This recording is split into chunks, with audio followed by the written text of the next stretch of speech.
alaikum. Wa alaikum salam, Sheikh Imran. It's a great honor to have you with us. I'm talking to Biladul Mujahideen. Shukran, shukran, shukran. So I will start directly with the first question. Very good. Bismillah. Bismillah. Okay, it has already been some years since you have predicted the decline of the world's financial system that is based on fiat money. Could you please elaborate for our audience this issue and provide also with your vision on how a Muslim nation can get out of this fraudulent system? Well, Bismillah ar-Rahman ar-Rahim. I am delighted. It's music in my ears to hear you describe it as a fraudulent system. Mm-hmm. Because the ulama of Islam, unfortunately, have not as yet come to that conclusion. Our ulama are in a fix because the books of fiqh which they study does not deal with the modern monetary system. They have no training, no knowledge of international monetary economics. As a consequence, they lack both the knowledge and the tools of analysis with which to be able to come to the conclusion that you have just arrived at, that the modern monetary system, which emerged out of the Bretton Woods Accord of 1944, and which collapsed in August of 1971, and which was then replaced by the new and the existing petrodollar monetary system, is bogus, it's fraudulent, it's haram, and it functions as a vehicle for the economic exploitation and financial enslavement of the masses around the world. Unless and until the ulama of Islam study international monetary economics and acquire the courage to speak out and to proclaim that which is truth and to expose that which is falsehood, it is impossible for us to escape out of this financial web which has been spun around us. One last word. If our ulama were to rise up, it would be possible for us to argue that the Sharia of Islam cannot be enforced unless and until we restore dinar and dirham as money. And you cannot restore dinar and dirham as money while yet remaining a member state of the International Monetary Fund. The Articles of Agreement of the International Monetary Fund prohibit, mysteriously so, prohibit the use of gold as money. If you want to know why, you go to ask a gentleman named Dajjal. He will tell you why. Secondly, if the ulama of Islam were to rise up, acquire the knowledge of this subject, it is possible for us, because there are so many in the world of Islam who, even when they are secularized, even when they acquire part of the modern way of life, still have love in their heart for Islam. True. Still have love in their heart for moral values, for what is right and what is wrong, for what is just and what is unjust. They have it in their hearts. And so it would be possible for us to argue that if someone were to offer to pay an amount which is due in a business transaction, to pay an amount which is due in dinar and dirham. I owe you so much money because I bought goods from you, and I offer to pay you in dirhams. If you were to refuse to accept the dirhams and were to demand instead US dollars or Pakistani rupees or Indonesian rupiah, then you would have committed a sin, and you would have to answer for that sin on Judgment Day. Here is a strategy which our ulama can use effectively to not only get people to start buying dinar and dirhams. We don't need dinar as much as we need dirham. And when you start buying dinar and dirham and then using it for buying and selling, our trade union movements will then get some knowledge in their head. And the trade union movements will then say, well, we want to be paid our wages in real money, not in crooked money.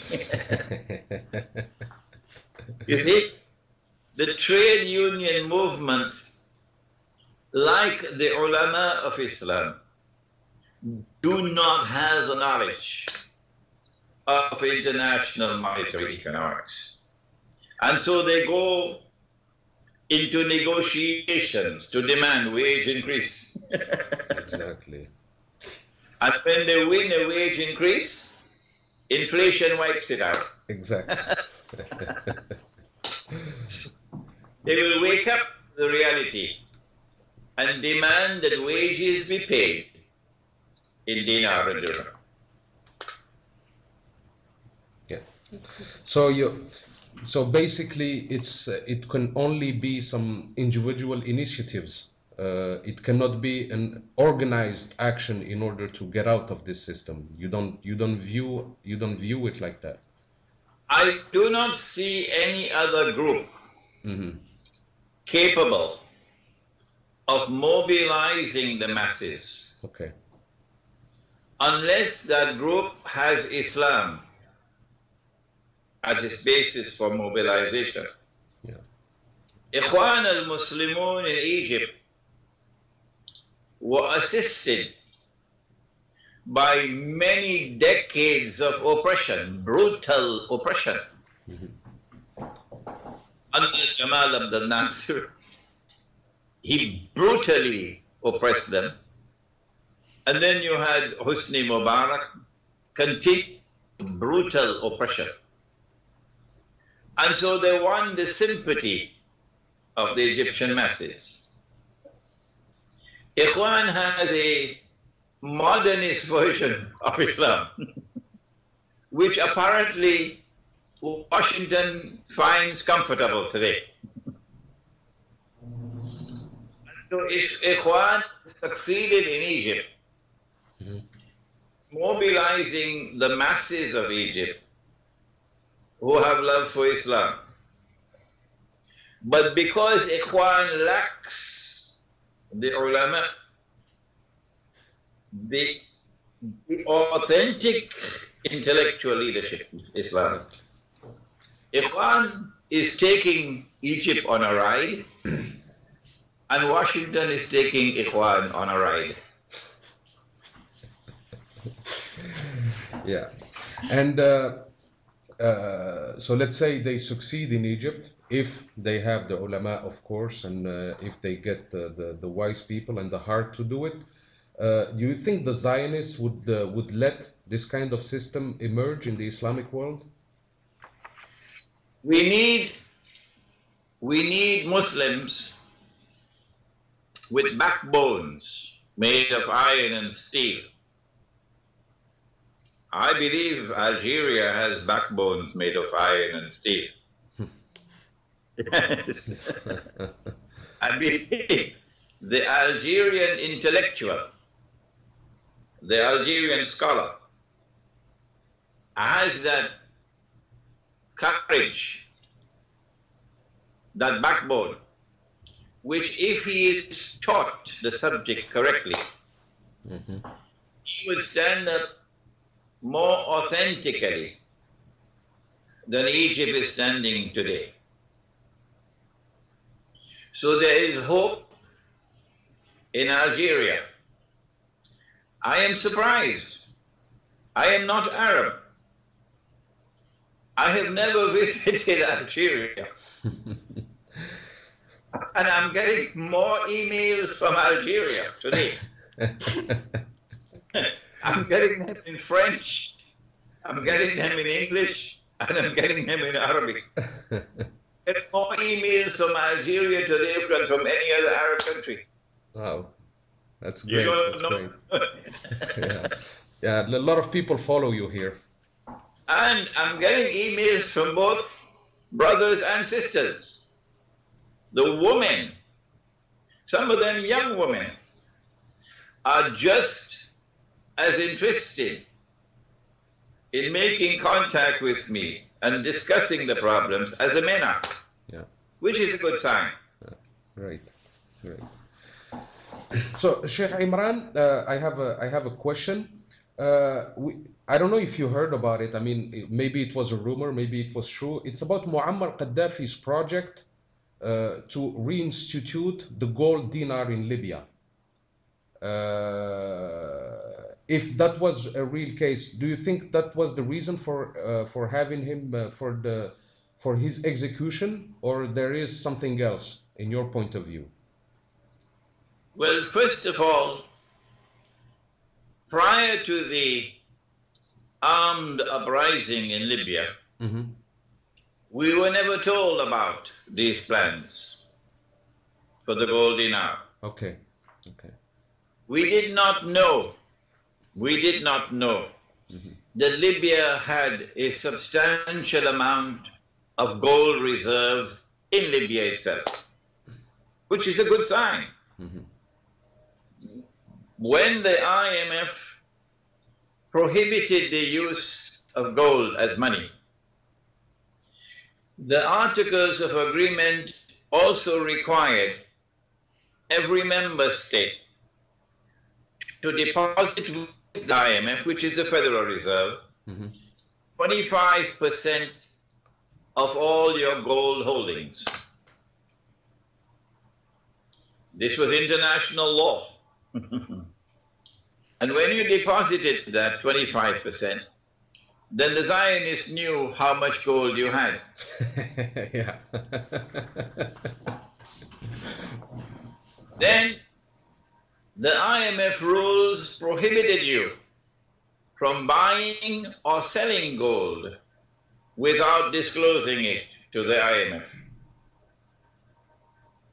Where were the ulama of Islam? Drinking coffee? What would you do with your gold that you have when you cannot use it as money? It's just lying there. The IMF then said, you can get IMF loans from us using your gold as collateral. Yeah. And you'll get the IMF loans at concessionary rates. Number one, where did IMF get money from? The United States is the biggest contributor to the IMF. And as a result, the United States has a controlling interest in the IMF. The US dollar is a petrodollar. It has no link with gold. Nope. All that you need is a printing press and paper and ink. Ink. That's all. Printing press, a paper and ink. France cannot do it. Germany cannot do it. Britain cannot do it. Only Uncle Sam. Only Uncle Sam. So they make money out of thin air. They create wealth out of thin air. And then they want to lend that to you on interest. And you can borrow from them using your gold as collateral. So the trap was set. Yeah. That countries will send more and more of their gold. So the 25% will become 40 and 50 and 70%. So they can use that gold as collateral, thinking that the gold is safe. And when you want it back, you can get it back. You just have to pay the loan. Today, Germany is under pressure to bring back its gold to Germany. The Federal Reserve and the IMF refuses to send it back. It's called repatriation. The German government then demanded an audit of its gold, just to confirm that it's that there. It's still there. Okay. The IMF refused. Refused. Okay? So Gaddafi has to be credited if he did the sensible thing of bringing back as much of his gold as he could to Libya. Hugo Chavez is doing that in Venezuela. Exactly. This is a sensible thing. But to use gold as money, to bring dinar and dirham as a monetary system, we never heard a word of that. Not at all. Okay. Until after he was overthrown. Okay. What was the reason for the overthrow of Gaddafi? There are many different reasons. They planned the Arab Spring. I agree. 4 years in advance. This is not the first Arab Spring. The first Arab Spring took place 100 years ago, and it brought the Saudis into power. Okay? It removed the Ottomans. This is the second Arab Spring. And they were sending weapons to Benghazi in preparation, long years in advance. Who it is who was functioning as the conduit for weapons to reach Benghazi? Answer: it had to be spirited from Egypt. Exactly. From Egypt. Who it is in Egypt who helped and facilitated NATO to bring those weapons into Benghazi? I think Ikhwan has some answers to give us. I don't want to say anything more. Okay. I have to say anything more. There's something called a quid pro quo. Why did they want Libya? Answer: among the different reasons is one which is located in Ilmu Akhir al-Zaman, or Islamic eschatology. Eschatology is a branch of knowledge in the English-speaking world, in the French-speaking world, eschatology. But eschatology is not recognized as a branch of knowledge in the Arabic-speaking world. We do not have courses of study on Ilmu Akhir al-Zaman. No. This is just by the way to our studies in fiqh and in sharia and in tafsir. Kitab al-Fitan. It's just another chapter, not a branch of knowledge. But I have devoted attention to ilm akhir zaman. And as a consequence, I came to the conclusion that the central figure of ilm akhir zaman is al-Masih al-Dajjal. Yeah. And Ya'juj and Ma'juj. Al-Masih al-Dajjal cannot claim to be al-Masih. The Jews will not accept him as al-Masih unless and until Israel replaces the United States as the ruling state in the world. And secondly, that the territorial frontiers of Israel must expand to encompass the biblical frontiers. The biblical frontiers are from the river of Egypt to the river Euphrates. Why did they put that in the Bible? It was written with their own hands. It's false. That's not al-Ardul Muqaddasa, not at all. But they put it in the Torah because Nabi Yusuf alayhi salam was taken to Egypt, to Misr. And then Nabi Yaqub alayhi salam and Banu Israel went to Egypt. And they lived in the eastern delta. At that time, only the eastern delta was known as Misr. Today, the whole of Egypt is known as Misr. But when the Quran refers to Misr, it is not referring to the whole of Egypt. Eastern delta. It is referring to only the eastern delta between the river Nile and the Red Sea. Because Banu Israel lived there for hundreds of years, because the Anbiya alayhim salam lived there, Yusuf alayhi salam, Yaqub alayhi salam, Nabi Musa alayhi salam, Harun alayhi salam, they came to the conclusion that this is a part of Al-Ardul Muqaddasa. And because Banu Israel were taken to Babylon, and they lived in Babylon for centuries, and Anbiya alayhim salam went to Babylon, where they lived with them in Babylon, they came to the conclusion that that was also a part of Al-Ardul Muqaddasa. And so, Israel, when we study the subject from eschatology, Israel has to expand its territorial frontier to encompass the eastern delta of Egypt and Sinai. The only way Israel can do that is by launching a ground invasion.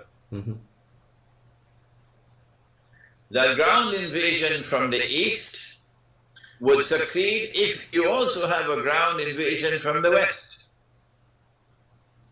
So long decades ago, they had their eyes on Libya. Decades ago, that they have to take control of Libya. NATO.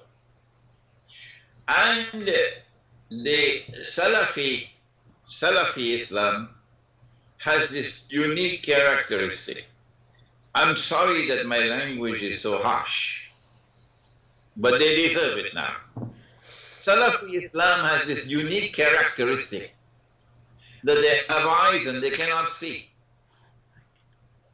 And so they were taken for a ride.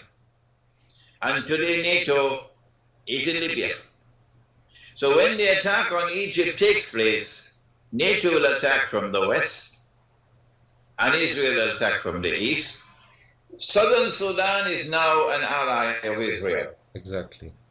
So you have an attack from the south, and from the north you have a naval blockade. And now you have Egypt with Ikhwan playing into the hands of the Zionists. Instead of uniting Egypt, Ikhwan is dividing Egypt.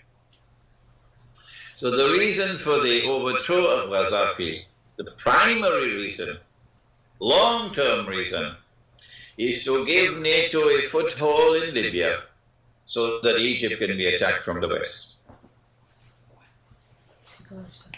I fully agree with you, Sheikh Imran Hussein. I completely understand. My next question is about the Arab Spring. I mean, since the Arab Spring, I mean, here in Algeria, we are faced with the three unrest areas, which is Tunisia, Libya, but we have a big frontier with Libya, and also Mali. Mali is a country that is facing some major issues. I mean, it can also risk to be fully split. Do you think it's a pure coincidence, or there is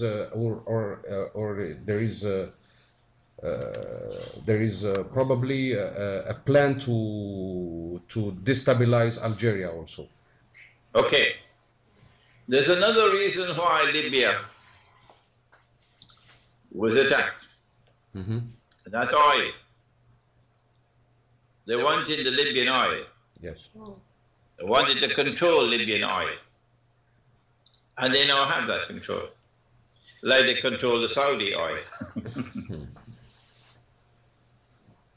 Algeria, amongst all the North African countries, has, I believe, very large reserves of gas. Yes. And Algeria is now a major exporter of natural gas. Algerian natural gas is going to Europe. Yes. To France. As a consequence of your gas reserves, and also as a consequence of the fact that there is some measure of stability in the society in Algeria, some measure of stability. Mm-hmm. It is very easy to understand that they will not allow Algeria to remain as it is. No. They will devise a strategy to bring internal unrest, to bring chaos to Algeria. They will devise a strategy for regime change so that they can take control of the gas reserves. If the gas reserves are now under the control of Algerian nationalists who put Algeria first, tomorrow is going to be differently, like Libya. Then there is also the second problem, that Algeria is a vast country, a huge country. And that requires them to devise a strategy for the breakup of large Muslim countries into small statelets. Don't be surprised when Egypt becomes 3 or 4 different countries. Don't be surprised when Pakistan becomes 3 or 4 different countries. And these small states can easily be controlled by the hegemonic power. In Pakistan, of course, the hegemonic power is India. In Egypt, it will be Israel. Saudi Arabia and Qatar, of course, as allies of Israel. Exactly. I do not know enough about Algeria and about Morocco and Tunisia to be able to fathom their thinking. But what is happening in Mali appears to me to be sufficiently important to deserve careful study. And I lack the tools here in Malaysia to be able to make that study of what is happening in Mali. But I'm sure that your scholars in Algeria, when they know that the plan is to break up Algeria and to take control of the gas reserves, they will be able to understand what is happening in Mali from a different perspective. Yeah. Well, the population here in Algeria, they are aware because of what we lived in the 90s. I mean, in the 90s, Algeria was a target from Salafis and also some, I mean, Islamic fanatics that created some major problems here in Algeria. And do you think that this the destabilization that Algeria lived in the 90s was a part of a lab for the future Arab Spring in terms of destabilization method? Because what happened in Algeria in the 90s was repeated in Egypt last year. Okay. Many people have suffered sufficiently. In the case of Algeria, it was brutal French colonial rule. And the Algerians are a proud people, and they resisted French colonial rule. And when they suffered as much as they did under French colonial rule, then there was a longing in their hearts to return to their original roots. Ahmad bin Bella emerged in the 1960s as a very popular leader. I was a young man at that time, and Ahmad bin Bella took North Africa by storm as a popular leader. And then came the time of Hawari Boumediene. But the leadership was similar to Jamal Abdel Nasser in Egypt. It did not reach the core of the people, their hearts. No. In order to reach their hearts, you've got to touch the world of the sacred. You can't do that with a secular ideology. Okay? North Africa is essentially spiritual. A Salafi version of Islam will not win their hearts. No. No. They're very spiritual. This is part of Africa. I think Algeria and Morocco didn't get it from the Arab world, they got it from Africa. Exactly.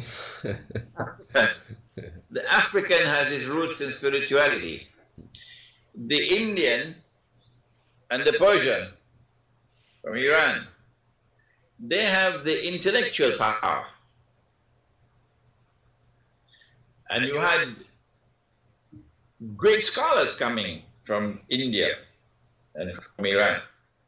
But Africa had this beautiful roots of spirituality. And that was retained in North Africa as Islam.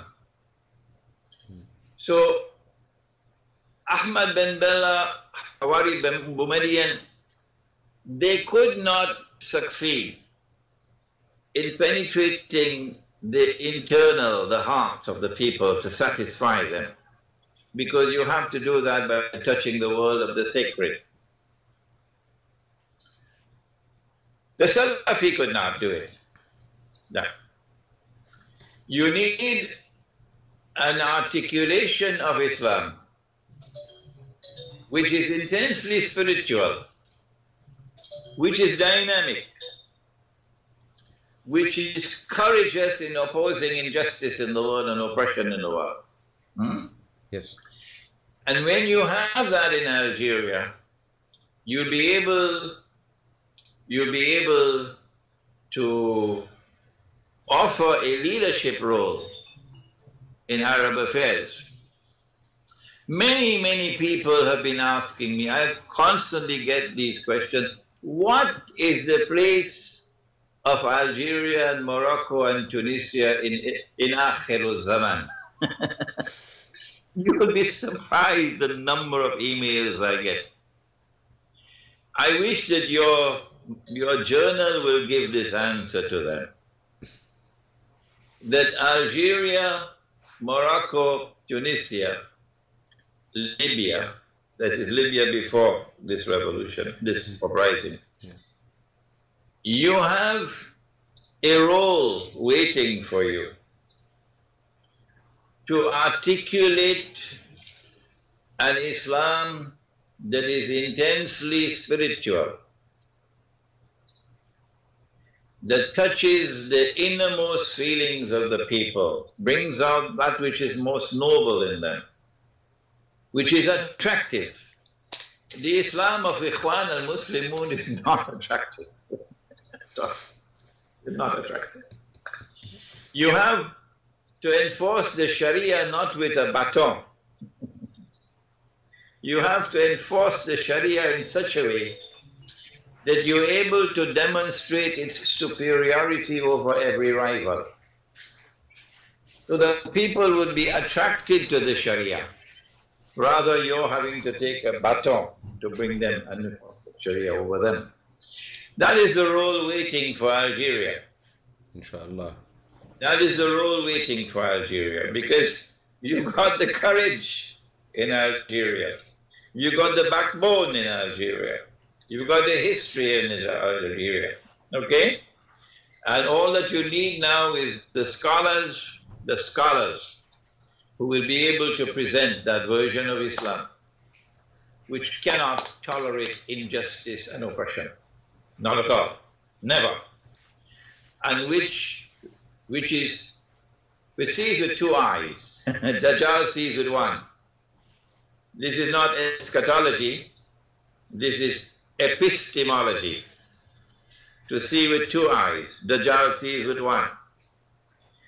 He's blind in the second eye.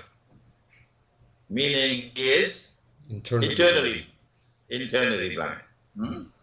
That is Ikhwan today. I'm sorry to say it.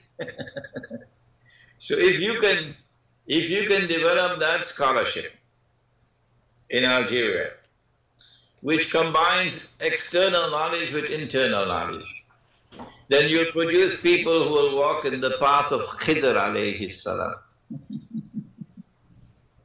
That is the role that's waiting for you in Algeria. Thank you. Inshallah, inshallah. And we count a lot on you.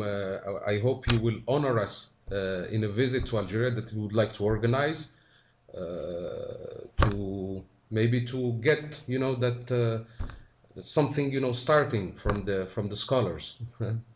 Once they see you. I'm delighted to visit Algeria and Morocco. The problem I face is that the only language that I use for lecture and teaching is English. Je peux parler français un peu, tout petit peu.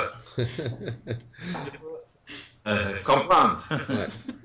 Mais c'est difficile faire une conférence en français. Exactly. I cannot express myself at the level of exactitude that I want in Arabic or in French. And I don't want to make mistakes. No.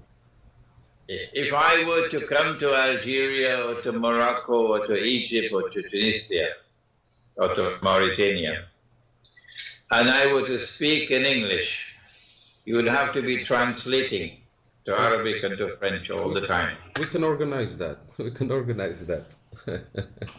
Sheikh Imran, I have also another question. From an eschatological point of view, would the conflict in Syria lead to a major war between the East and the West? Yes, without doubt. I am of the opinion. In fact, this morning I met for about 2 hours with a Sheikh from Syria, here in Brunei, and another Syrian scholar, 2 of them, for about 2 hours this morning. If the situation in Syria continues as it is, Bashar Assad is not going to last. Yes. If he collapses, if his regime collapses, then Syria will become another Libya. Meaning that NATO will gain a foothold in Syria. That will result in two implications. Number one, goodbye to Russia. The Russian naval base will be closed down and will become a NATO naval base. And Israel will be smiling. Number two, the Syrian support for Iran will be finished and Iran will be isolated. So all that Israel has to do is to wait. Time is on Israel's side. However, if they decide that they waited long enough, then there is a possibility that Turkey would invade Syria using some pretext. In order for Turkey to invade Syria, you need to have a deal, an understanding between Washington and Moscow. The Zionists can say to Putin, if you stay out, we will stay out. But if you enter the war, we'll enter, and then it's going to be nuclear war. So if you see Turkey attacking Syria, and Moscow does not intervene, the implication is that there's an understanding between Washington and Moscow. If there is no understanding between Washington and Moscow, Moscow will intervene. And once Russia intervenes, you got the beginning of what will eventually become what the Prophet ﷺ called the Malhama. The Malhama will have to be the war of all wars between the two superpowers, the American-led alliance and the Russian-led alliance. Gog and Magog is a very important subject for understanding the Malhama. But Gog and Magog or Ya'juj and Ma'juj is not taught. We don't have just teaching the subject. I mean, before I discovered your teaching, Sheikh Imran, I always thought that Gog and Magog were small people with big ears and... Yeah. It is very important for us to understand eschatology here. Our Prophet said, alayhi salatu wasalam, that we will make an alliance with Rome. Rome in the Quran is Byzantium. When Sultan Muhammad Fatih conquered Constantinople, then Rome shifted to Russia, to Moscow. But prior to Rome being Constantinople, Rome was in Italy. And Rome was a pagan city, worshipping idols. So when the Quran uses the word Rome, we know we're talking about Eastern Christianity, Byzantium. And the Coptic Christians of Egypt belong to Rome. And you'll make an alliance with Rome. But when the word Rome occurs in the Hadith, there is the distinct possibility that Rome in the Hadith could refer to either the Western Alliance, because it's pagan, it's still pagan today, the Catholic Church, or the Eastern Christians, which is now Moscow. So we've got to be very careful in studying the Ahadith on Rome. Gog and Magog are responsible for empowering the Western Alliance, and Gog and Magog attacked Russia in 1917 with the Bolshevik Revolution, and took a Russia which was Rome, which was intensely Christian, and transformed it into an atheist state, the Soviet Union.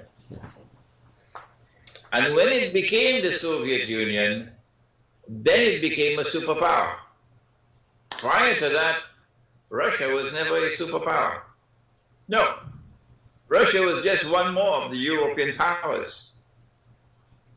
But once the Bolshevik Revolution took place in 1917, and Russia became an atheist state, Soviet Union, then came nuclear power, then came satellites, and air power.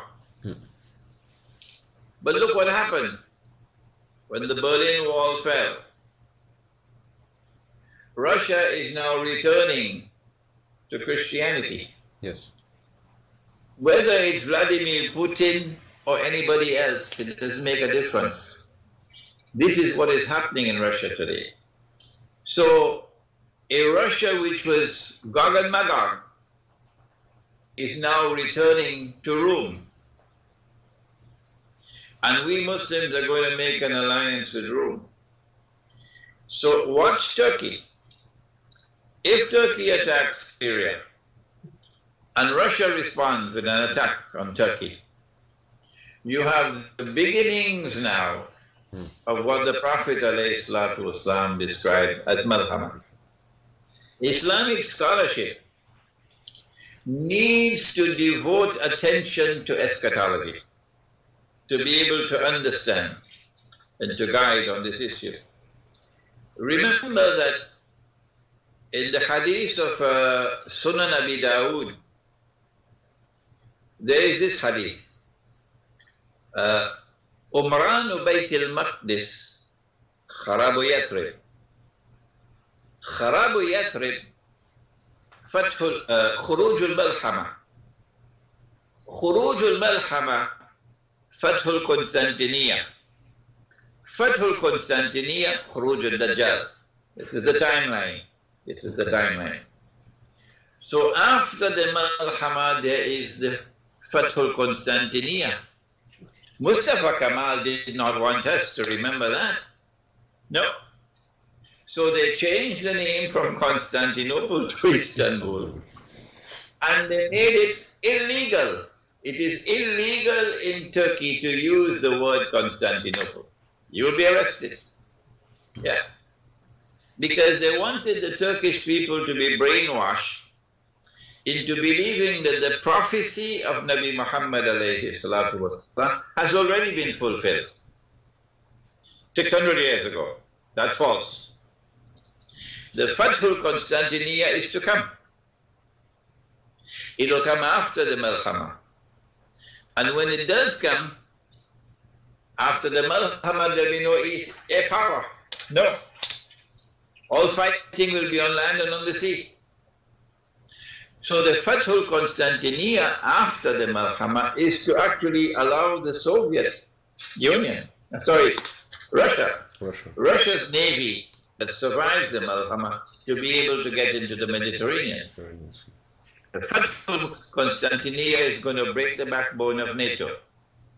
So watch carefully events in Syria and Turkey, because there lies the key to great wars which are coming in the future.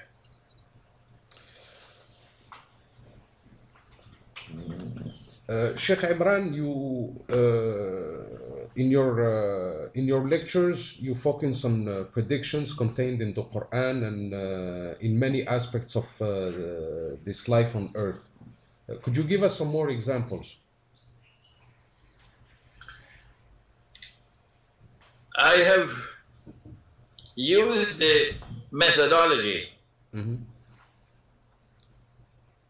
which was taught by Allah subhanahu wa ta'ala at the beginning of the Quran, when He said, and remember that Allah is not deficient in the use of language. No. So when he said, فَسَجَدُوا إِلَّا Iblis, 3 words. It is deliberately constructed like this, the sentence. If we take this ayah by itself in isolation, if we use this lazy methodology, we cannot escape the conclusion that Iblis was an angel. Yes. Cannot escape. Iblis was an angel. So this sentence is constructed like that to teach you a lesson in usul al-tafsir. It is when you go to the totality of the Quran, then you realize, but angels don't have any free will. Angels can't say no when they order. So if you give something, you say something to your wife and she says no, then she's not an angel.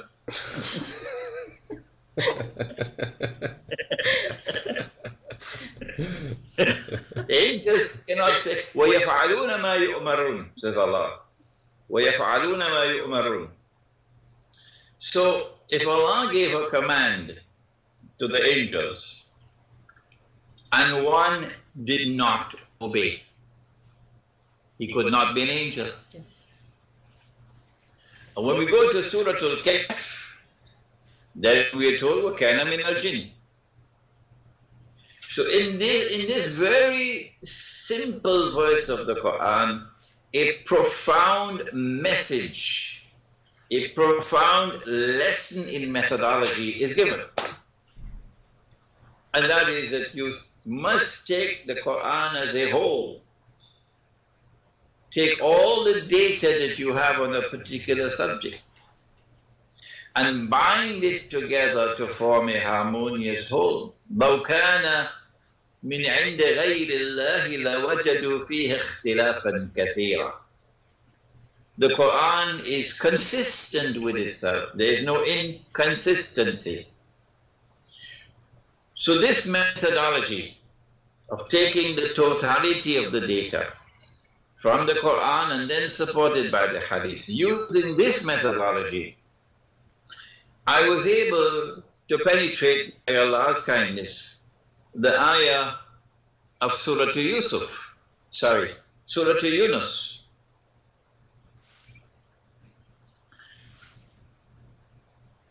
Fir'aun is drowning.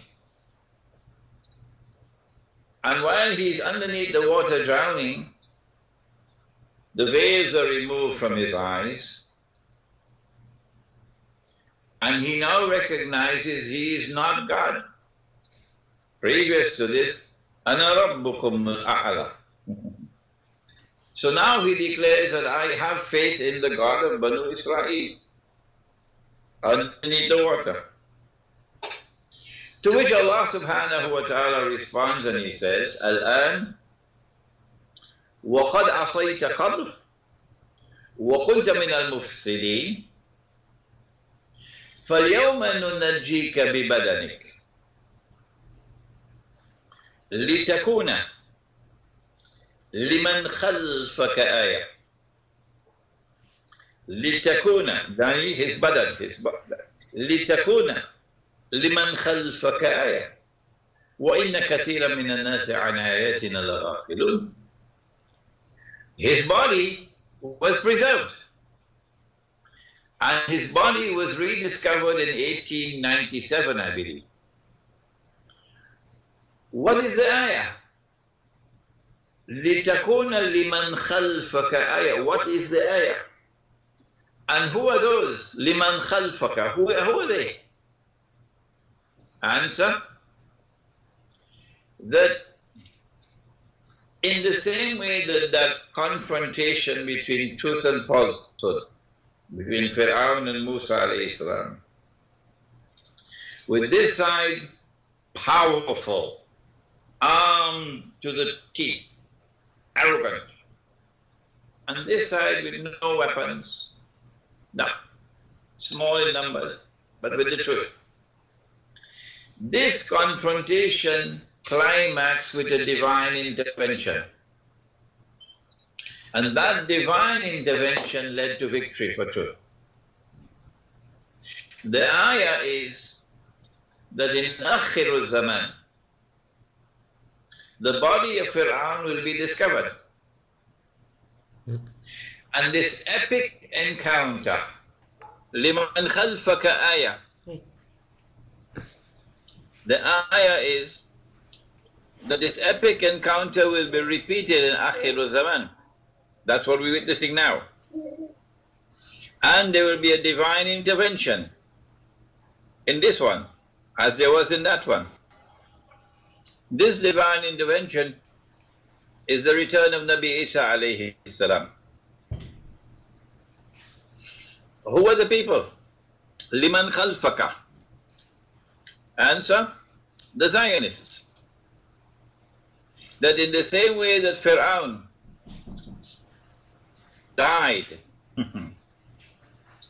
and he had to declare his faith in the truth before he died, but it was no help for him. Similarly, the Zionists will have to accept Islam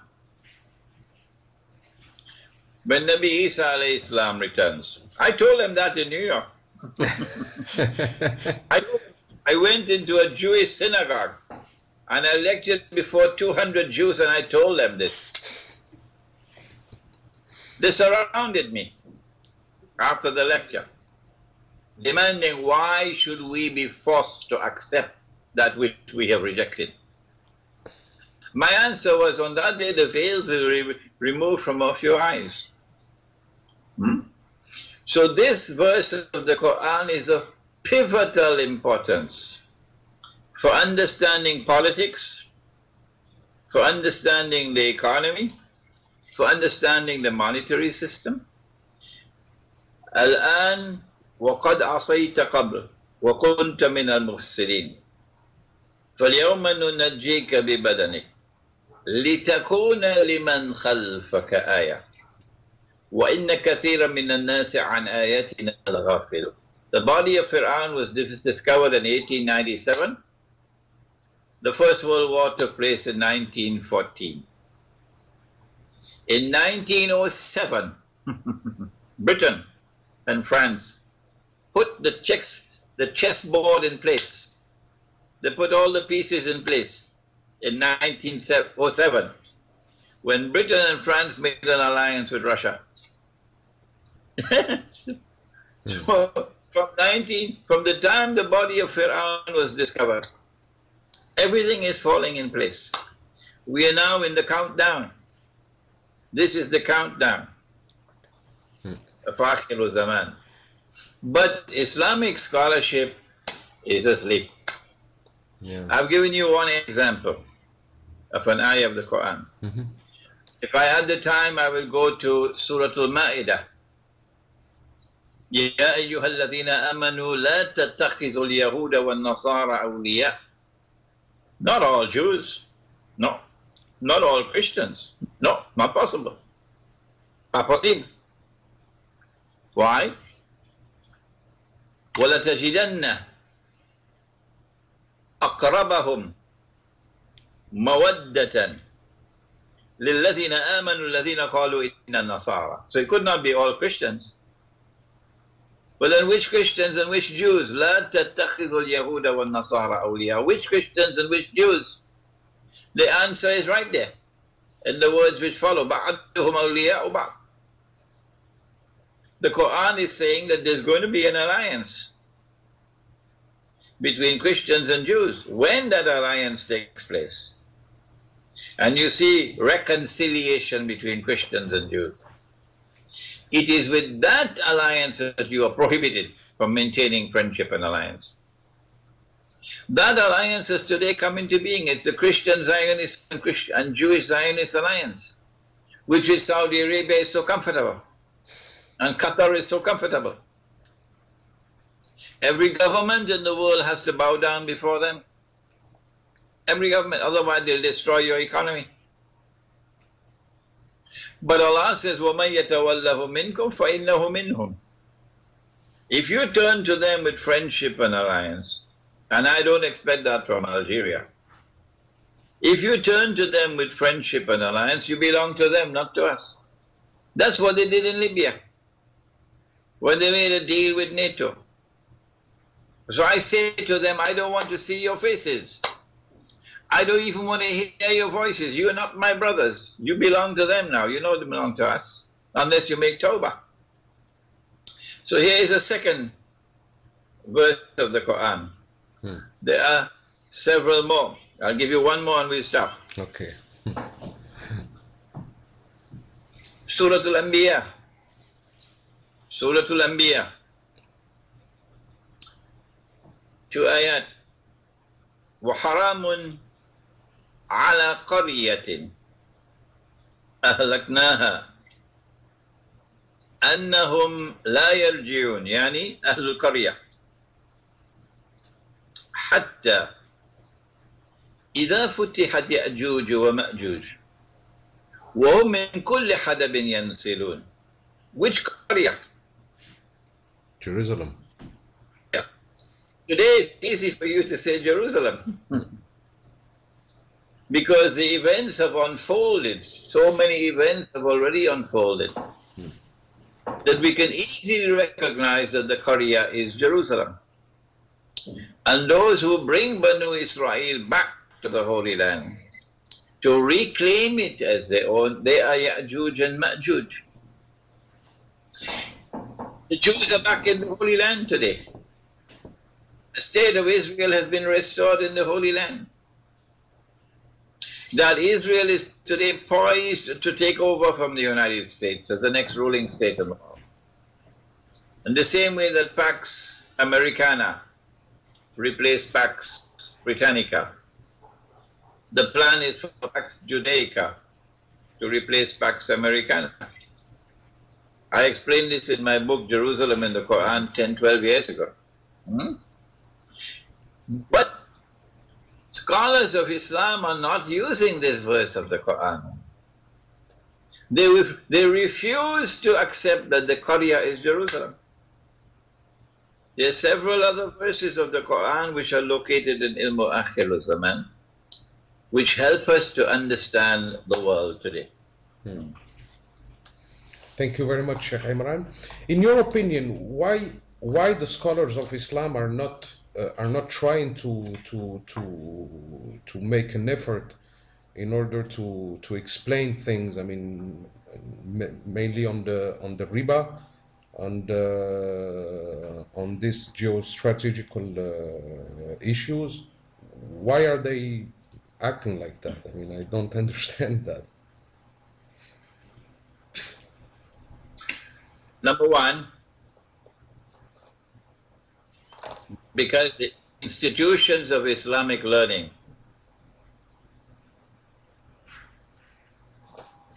have become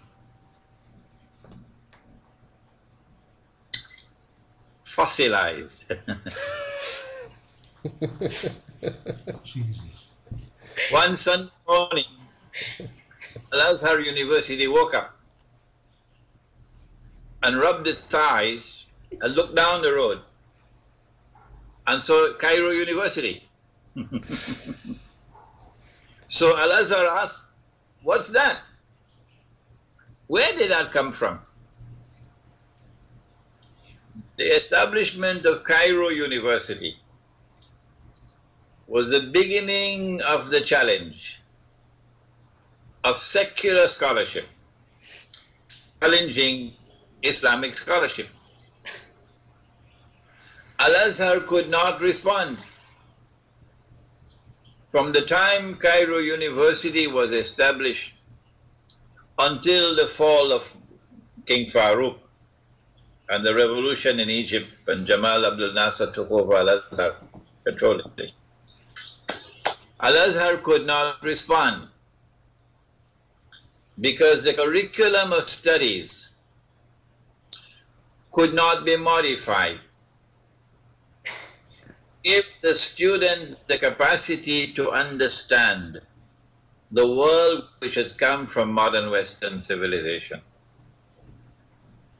The reason why I have been blessed by Allah with a little bit of knowledge to understand is because my teacher of blessed memory, Maulana Dr. Muhammad Fadlur Rahman Ansari Rahimahullah, he understood this deficiency in Islamic education, and he established an Institute of Islamic Studies in Pakistan, where I studied. As a student of Islam, I had to study the philosophy of history. I had an eminent scholar teaching me the philosophy of history. I had an eminent scientist teaching me the philosophy of science. But more importantly than this exposure to Western knowledge was the methodology that he gave to me for using the Quran and the Hadith to assess what was valid and what was invalid in the knowledge which was coming to me. After I graduated at the Institute, I then went back home to Trinidad and Tobago, and I applied for a job in the foreign ministry. When I was interviewed, and they said, we would like to have you in the foreign ministry, but we want to send you back to university. So they gave me a scholarship to do postgraduate studies in international relations. The class is small. It's as they say in French, la crème de la crème. And they are graduates from French universities, Sorbonne, a graduate from the London School of Economics, graduate from American universities, Canadian universities. And I am the only one with a Pakistani degree. They're all looking down on me. It's a one-year course. Intense studies for 1 year. It's the first time that I'm studying international politics. Never studied it before. First time that I'm studying international economics. Never studied it before. And in my class, there's someone with a master's degree from the London School of Economics. At the end of the year, I came first in the exams. And I beat, in the economics examination, international economics, I beat the fellow with the master's degree from the London School of Economics. How do we explain it? How do we explain that someone with a master's degree from Karachi University, having never studied, and many of these are diplomats in the class, could beat them all and come first? The answer is that I had an advantage over them. I had the Quran. They did not. And I had Nabi Muhammad and they did not. Because my teacher had trained me to be able to use the Quran and use the Hadith with a particular methodology to study the world today. We don't have that in our institutions of Islamic learning. The second reason why Islamic scholarship is failing is because the best brains that we have,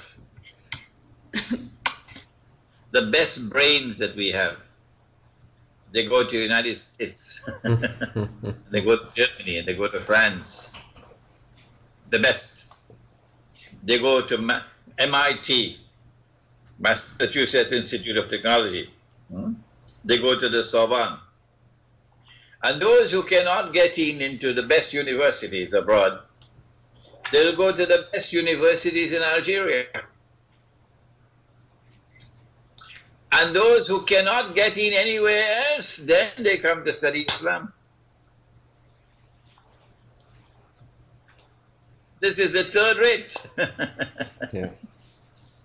And then finally, there's the fact that Islamic scholarship doesn't give you money. You might get a job as an imam in a masjid. That's all. And you get a small salary. And you have to maintain your wife and children. So you cannot jeopardize your job. No. So you have to dance to the tune which is playing because of poverty. Where will you get that integrity of scholarship? That I'll stand up and proclaim the truth regard of consequences, without regard for consequences. I am able to do that because I earn my livelihood from the sale of my books. Alhamdulillah, it's sufficient for me and my wife to survive. So no one can play a tune for me and ask me to dance to it. No. If we can give our scholars of Islam that independence of livelihood, then they can muster the courage and integrity to stand up and proclaim the truth. I've given you 3 reasons there why we have this failure. Thank you very much, Sheikh Imran. It was full of teachings. Alhamdulillah that we've been able to do it today, and I look forward, inshallah, to the next time. Okay?